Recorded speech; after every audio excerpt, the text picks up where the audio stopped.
Welcome, witches. I'm Jen, I'm Candy. and we're the Cornfield Coven.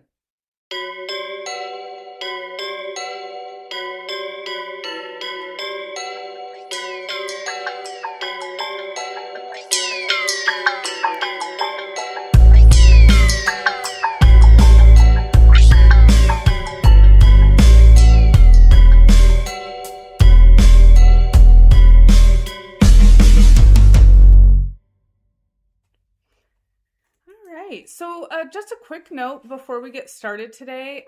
We felt it was important as creators to let you know. And we've started putting this in our episode descriptions. All of our episodes are researched and written by us. We do not use AI for our writing, and we never will. The only thing we really use is authors, because we read the books. Yes. Authors. And we cite those sources, yeah. documentaries that we watch. We'll cite our sources, but we use a lot of them. And we try and make sure that if we find something in the research, it's reported by at least two sources. We actually, I don't want to say we enjoy the research, but we're fascinated by the research, by learning about it. I don't want a machine to do it for me. Right. And of a thing. AI is not reliable. You can search the same question and just keep hitting enter, and the AI answer will be different every time. So and we don't use it for our writing either. We don't plug our notes into AI and have it write out the script for us. Everything that you get from us is us. AI would probably sound way more professional, but that's not what we're about here. So we're a hot mess, but having fun doing it.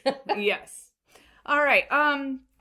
So we are still in Pride Month, and I have a really terrible but of course important case today. And it involves the murder of a gender-fluid teen in Iowa. Kedarie used he, him pronouns when he identified as Kedarie, and used she, her pronouns when she identified as Candace. Kedarie did not rebuke either set. So in interviews, Kedarie's family tended to use he, him pronouns when discussing Kedarie, so I'll be doing the same. And just to note, Kedarie believed he didn't need to make a choice. He just was who he was. And if I make a mistake in pronouns, it is due to ignorance, not malice, so please forgive me in advance. And that's my soapbox. So we will get into the case here. Kedarie Johnson was born on July 5th, 1999. While he was originally from Chicago, his mother, Katrina, moved the family, including siblings Cedric and Nija, to Burlington, Iowa to escape the growing violence of the big city. Cedric commented that the first thing he noticed living in Iowa was all the smiles, and he felt very welcome. True that. When I moved from West Coast to Midwest, everyone, the wave as you drive by, the smile, the hello. It's just the Midwest charm. Yeah, it's wonderful. Yeah, it is. Kedarie began exploring gender fluidity from a young age. It was not shocking to his family when he came out as gay and began experimenting as Candace. At first, Kedarie would wear a t-shirt hanging off his head to look like long hair. Like, who didn't do that? Like, I did that. When I was a little girl, I was like, I wish my hair was this long. I was gonna say, I think of Lafayette from True Blood. He wore his in the kitchen to keep the sweat, but he had the beautiful train of material. I thought that was so cute. As Candace developed, she became quite the fashionista with braids of all colors. Kedarie and Candace had separate Facebook profiles. Oh. Yeah. So we had one for Kedarie, and then Candace had her own. Could express both. Yep, exactly. Kedarie's mother, brother, and sister adored and supported Kedarie. It was just... He's just who he is. He's just who he's always been. They just accepted him, and life just moved on. It wasn't a big thing. Kedarie had a wide friend group, and teachers spoke very fondly of him. He had an infectious personality, danced everywhere he went, and just always seemed to be truly happy. He drew people into him. Kedarie accepted everyone for just who they were and encouraged them to love themselves as well. But this isn't to say it was always easy. Kids are dicks. Hell, adults are dicks, and we know what happens. Some kids would laugh, make fun of, or even bully Kedarie. He never took it lying down. He had a quick wit and a mouth to match, so he'd spout right back. Yeah. Yeah, exactly. One time, a straight boy got wind that Kedarie had a crush on him. Apparently, this little asshole really needed to show off some toxic masculinity, and he punched Kedarie in the jaw, breaking it. Kedarie wouldn't tell his mother who had done it. Like, he wouldn't narc. He was just like, deal with it and move on. And I bet they were like, who hurt you? Who touched you? Yeah. I'm going to kick their ass. And, yeah. Oh. On the night of March 2nd, 2016, 16-year-old Kedarie was at the local Hy-Vee. That's a grocery store for non-Iowans. Because, well, one time my boss was trying to order something up here, and she's like, what is a Hy-Vee?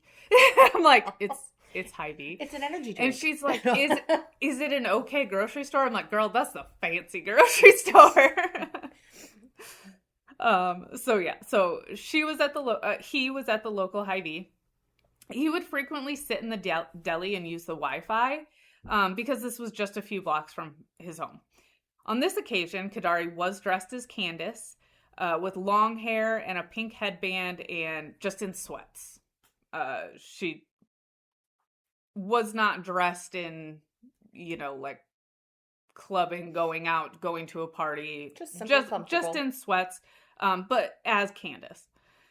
At 10:02 p.m., surveillance video and phone logs show Kedarie was on the phone with his mom, who was telling him it was time to come home for the night. Surveillance video shows Kedarie leaving the parking lot but walking in the opposite direction of home. Less than 2 hours later, Kedarie Johnson would be dead. Just before midnight, 911 received calls from a Burlington neighborhood reporting multiple gunshots. Patrol officers arrived and found the body of Kedarie. It was obvious immediately that he was deceased. Officers were familiar with Kedarie not because he'd been in trouble, but because he stood out in the town of about 25,000 people. And here's where we're going to get into the graphic part. It's bad. There's nothing else to say except it's bad. Kedarie had been shot twice in the chest, with one bullet piercing the spine and the other piercing his heart. His shoes were gone. His pants were pulled down, exposing his genitals. It appeared he'd been dragged as his shirt was rolled all the way up, exposing his bra. So it was like he was dragged by his feet and the shirt rolled up his back. It was a hate crime. They were purposely demasculating or defeminizing whatever. Like, they were proving you are, like, here are your genitals. Like, but the whole, like, being shot in the spine to paralyze and then being shot in the heart to, like, that is just... Yeah, I mean, I think they just shot him and got lucky with center mass. Not lucky, I shouldn't and say that, but were close enough that it was going to hit something vital. His head was covered with a black garbage bag with pink drawstrings. And when they removed the bag, they could see something in his mouth. And the autopsy revealed it was another one of those black garbage bags with pink drawstrings, and it had been used to gag and or suffocate him.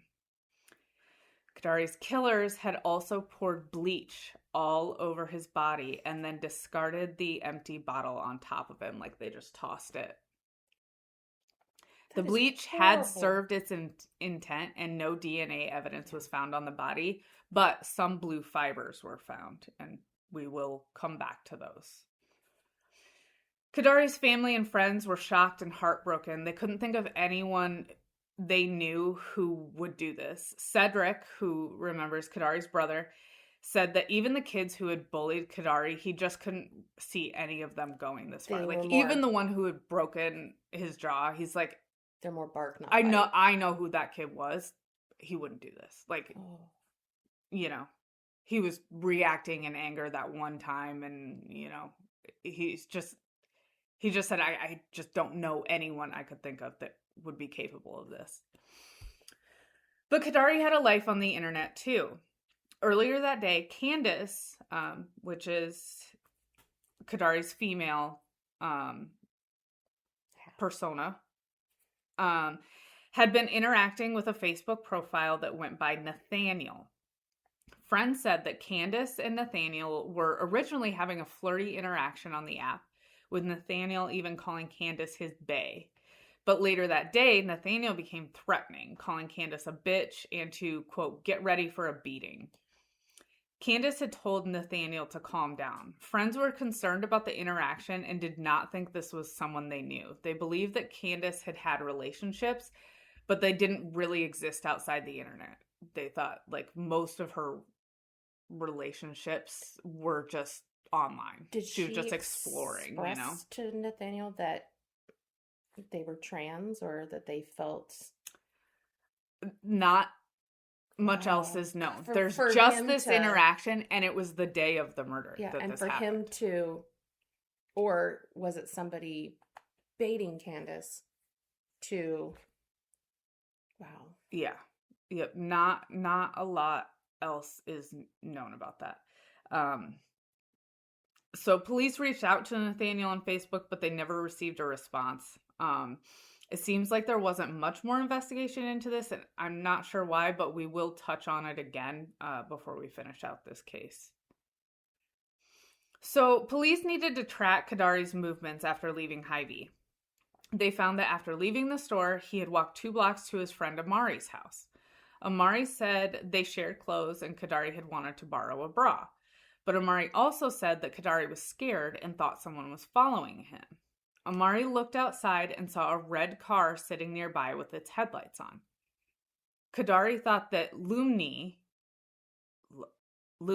I think, was following him in that car.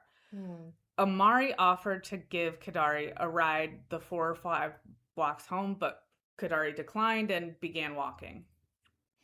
So after finding out about this red car and hearing the name Lumni, who the police were familiar with, they went back to the surveillance video at Hy-Vee. And sure enough, not long after Kedarie arrived, a red Impala pulled into the parking lot and the driver entered the store. Another man arrived on foot around the same time. It was obvious from the video that the men were friends and had meant to be there together. And like I said, law enforcement happened to know who they were. The driver was Jaron Putnam, and he also went by the name West. The other man was Jorge Sanders Galvez, aka Lumni. Okay. That's way easier to say, too. Yes. Now, but they were known mostly by these street names, West and Lumni. But, and to be honest, it would be a hell of a lot easier for me to refer to them that way. But I'm not going to because they're punk-ass little bitches and I'm not going to use their preferred names. No. It's the little things. When surveillance video shows Kedarie leaving, Jorge and Jaron are not far behind, heading in the same direction in the red Impala. Now police need to locate Jorge, who's Lumni, and Jaron, who's West. Police know that they actually live in Missouri, about 3 hours away, but they frequent the area. They come up here because they've got friends up here and they party up here and stuff. Yeah. And the police, so they get wind of a party house located in town where they know that Jorge and Jaron bring girls to sleep with them, party, and just crash there. So the police head over to this party house. No one answers the door, but they peek in the garage window because they're looking for the red Impala. They find something else.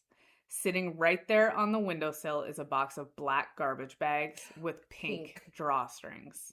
Because those are unusual. Well, I was going to say, where did they find these at? I know, because I usually get white garbage bags, and they have like blue drawstrings. Or the yellow ones. Like and then the black ones always have the bright yellow. Yep. I don't know that I've ever seen black garbage bags with pink drawstrings. So they're unusual. Yeah, and I'll get like the Fabuloso garbage bags that have a scent for like the bathrooms. Yeah.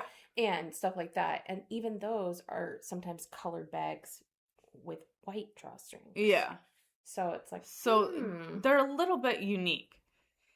So remember, these were the bags that were found around Kedarie's head and in his mouth. And they're fairly unique. So a few hours later, police are executing a full search warrant on the house. Detective Melissa Smith, who was the detective called in when Kedarie's body was found and witnessed the autopsy, was tasked with searching upstairs. A pair of black and white Nike tennis shoes were found lying on the floor. These were consistent with the shoes they know Kedarie had been wearing because they had surveillance video of him and were not found on his body. Then she sees a navy blue backpack, another thing they knew Kedarie had been carrying that night. Detective Smith looked in the backpack and found Kedarie's school ID with his picture. And when she was giving this interview, she was really emotional when she was explaining this. And she was saying the picture was showing what he's supposed to look like. Because after seeing Kedarie in the autopsy, it didn't look like Kedarie. Yeah, she's like, that's not what people are supposed to look like. And so it really gave her comfort seeing like a happy picture of him. And she said, like, that's the picture of Kedarie I choose to carry with me, rather than the horrible one she saw that night. She also explained, it's good that these things still get to me. If these things don't get to you, it's probably time to get out of this profession, Kedarie's laptop was also in the bag. So this was just a jackpot. And they also pulled out of this house a ripped blue sheet, and took that into evidence. Fibers. Yep. And the gun was not found during the search. So, but they found plenty. So they put out an APB, which is an all points bulletin, for the red Impala. Why did they keep the backpack and like the evidence? Wouldn't you obviously they don't watch true it gets crime. worse. They're dumb as fuck. Dumb as fuck does not explain these two. So, and I'm going to ask a question and you're probably going to get to it and I'm just jumping ahead. That's fine. Was Kedarie sexually assaulted at all? And this is probably TMI and I probably shouldn't ask that question. But I was wondering if they were so angry about Kedarie/Candace's sexuality. Was it because they were hiding their own sexuality? And trying to prove they were... We will get to that. Okay. Because that's I'm like, oh my God, please don't tell me that they then violated... I don't believe that the police... Either they did not release or he was not sexually assaulted. Okay. I'm like, I just want to... Yeah. It's bad. The blue fibers found on Kedarie's body were a match for the rip sheet they had taken from the house. And that's, just kind of a little thing. And fiber evidence can be really controversial, but it's just one, I don't think fiber evidence makes or breaks a case, but when you've already got a bunch of other evidence and it's just piling on, it's helpful. It just ticks the boxes. So the APB gets a hit in Missouri. Joran, who's west, leads police on a high-speed chase that doesn't even end when he crashes the car because then he takes off on foot. He's stopped by... dude. You're caught. Yep. He's stopped by police and arrested. When the police approach the car, they find a .357 Magnum. Ballistic testing would prove that this gun shot the bullets that killed Kedarie. And I'm just going to explain a little bit because I'm not sure we've done a case that is a little bit more modern and really explains how they can match a weapon to the bullets that were fired from it. So how that works is there is rifling on the inside of a gun barrel. It's just the way that the barrel was created leaves certain impressions in the metal. And then when a bullet is shot through that barrel, The bullet is a softer metal, and it picks up striations from the inside of the barrel. As it twirls through the barrel and is shot out, it picks up what is called a ballistic fingerprint, because the inside of every gun barrel is so unique. It is essentially a fingerprint. Is that where they get the residue when, like, you say, oh, they put something on somebody's hands and there's no, that is that's residue? Gunshot residue. Okay. GSR. I didn't know if that came from inside. No, that comes just from, I think, the chemical composition. When you fire a gun, it does leave gunshot residue on your hands. Okay. And if you get a suspect within a certain amount of time and they haven't washed their hands, they can see that. But it is, I think, if you take a shower, it's pretty much going to be gone. But one thing that can be really helpful in is ruling out suicide. Yes. If there is a crime that they think might be a suicide, that person will have... You don't shoot yourself in the head and then go wash your hands. You have to have gunshot residue, on yourself. Yes. It's like... yeah, so that's a little bit different, and this has been a few months at this point, so they're not going to get gunshot residue, but what they can determine, they take this gun and they shoot bullets out of it, and then they compare the bullets that they have shot out of this gun with the bullets that were in Kedarie's body, and they have the same ballistic fingerprint, which proves that they were shot from the same gun. Okay. So it was a match. They have their murder weapon, and it was in possession of one of the suspects. I told you guys, they're idiots. Additionally, a check of Jorge's Facebook account. Jorge is Lumney. Joran is West. That's the one they just arrested. But they're also checking Jorge's Facebook account. Showed that he had purchased the weapon through the app a few months before the murder. So it was in possession of suspect 1, and suspect 2, they had proof that he had bought it over Facebook. Rule number 50,000. Everything you do on the internet is forever. Yeah. Every picture, every purchase, every joke. Yes. If you're going to hurt somebody, don't purchase a weapon on Marketplace. Yeah. Or just do, so that you get caught. Yeah, because we want you to get caught. We want stupid criminals. Jorge was arrested the same day as Joran, and this was more than 10 months after Kedarie's murder. It was January 10th, 2017. And both men would eventually be extradited to Iowa and tried separately for first-degree murder. The Facebook search, though, revealed something else. Jorge and Candace were friends on Facebook.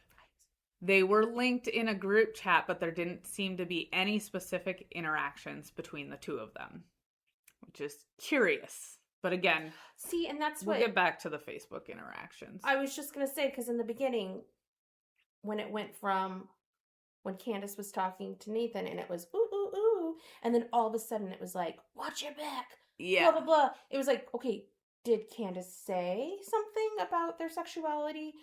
And then all of a sudden they were triggered. So obviously, yeah. Oh, okay. Yeah, something. Jorge and Joran were both interviewed by police. At first, they both claimed to not knowing Kedarie at all. Jorge actually said, I don't associate with F, and I'm not going to... That's the F word we don't use on this show. And the investigator, I give so many props to him, because he immediately goes, you don't what now? Like, he was like, what did you just say in this room?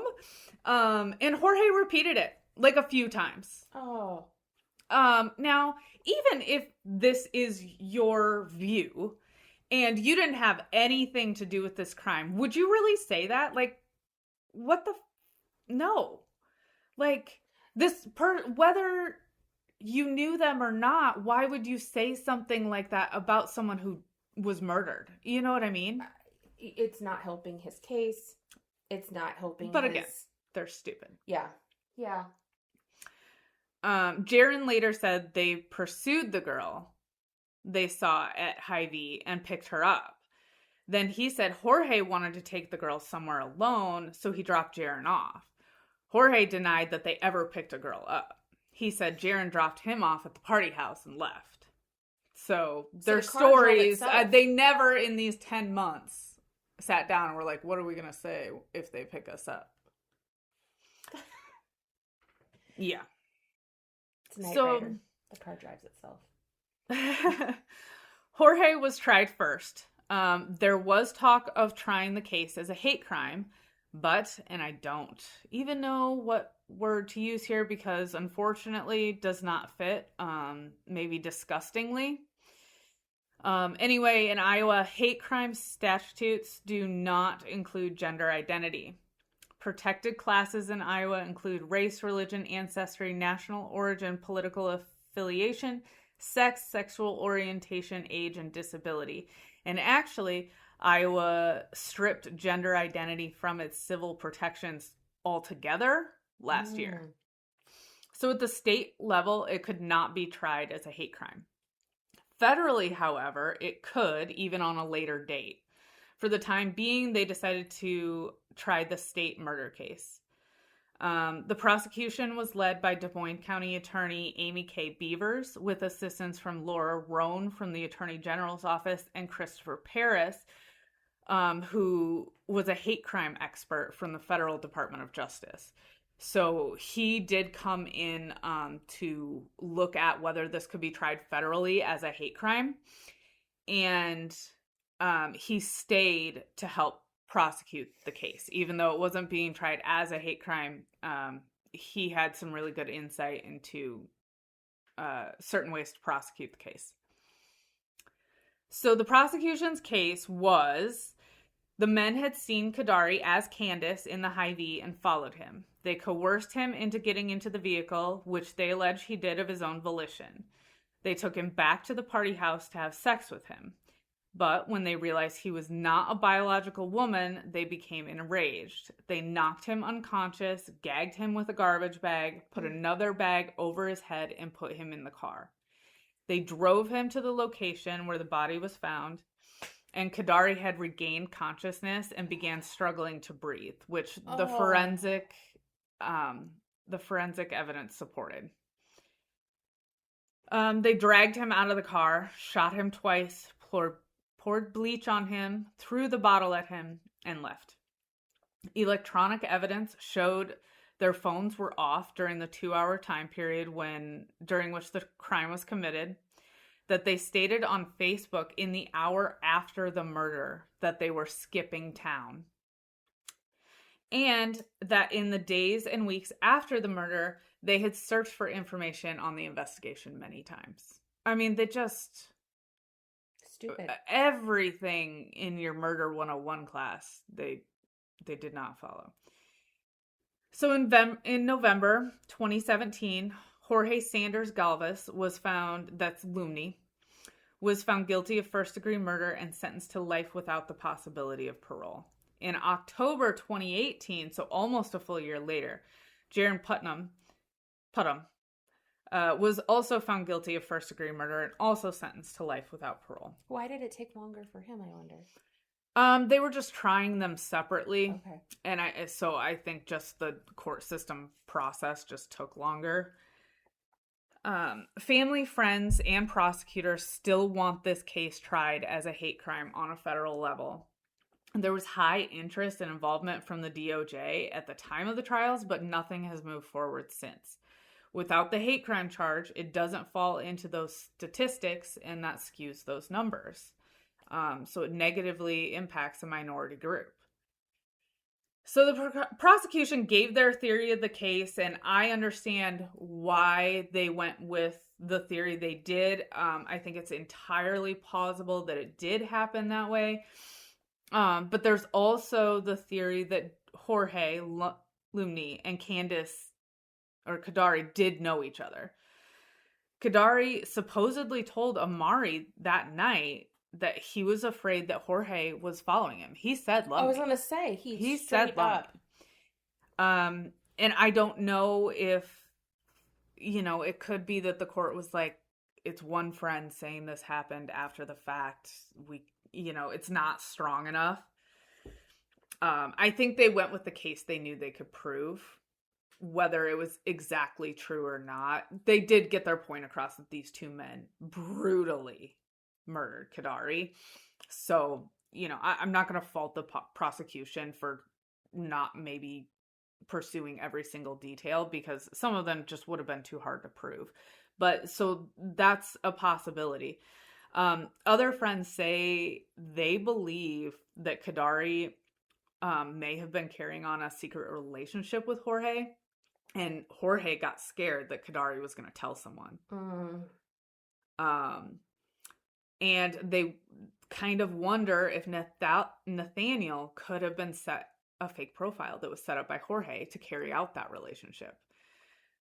And that's why I'm confused why there's not more on that profile, why they didn't search into the IP address, get a location. I'm not sure, but maybe they did. And maybe they did connect it to Jorge, and it was still like, this just sort of clouds things and doesn't really get us any closer to our conviction. So we're going to choose not to use it, choose not to release it. I'm not sure. Or maybe Nathaniel was just a complete dead end, and they're just not going to drag that person's name into it because they can prove that he had nothing to do with it. So either way, everything about this case is just fucked. But I really hope that they are having an awful time in prison. Me too. I really hope that the federal government does come back at some point and decides to try this as a hate crime. I hope they get bleach showers in the prison. Yeah. The way they treated. It just. Yeah. Yeah. And so I would like to end this with some things that Kedarie's family and friends say he would want them to live by. So I've got 4 of these. The first is, be the best you that you can be. I like that. Stay true to yourself no matter what. Love yourself. And do what makes you happy, because at the end of the day, that's what keeps you happy.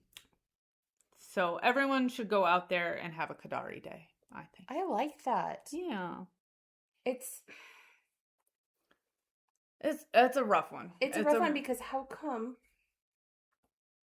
the two who harm them, how come it's okay for them to live their life the way they want, being murderous, evil people, but just Kedarie being Candace is horrible?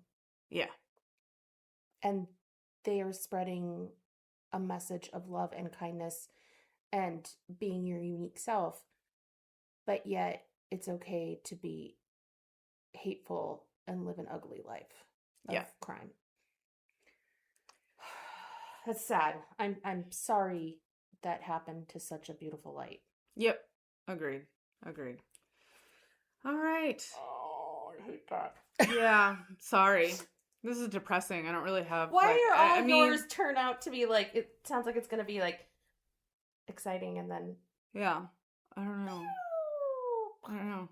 I was excited because this person had my name, and I was like, "Woohoo, Candace!" And then I'm like, "Oh no!" Yeah. That's just sad. Yes, go out and have a Kedarie day. Go out and do something good. Yes, do something nice for somebody else today. All right, or don't. We're not telling you what to do. I mean, just don't be mean to people. All right. Okay. Well, thanks, and check us out next time. Have a good day. Bye, witches.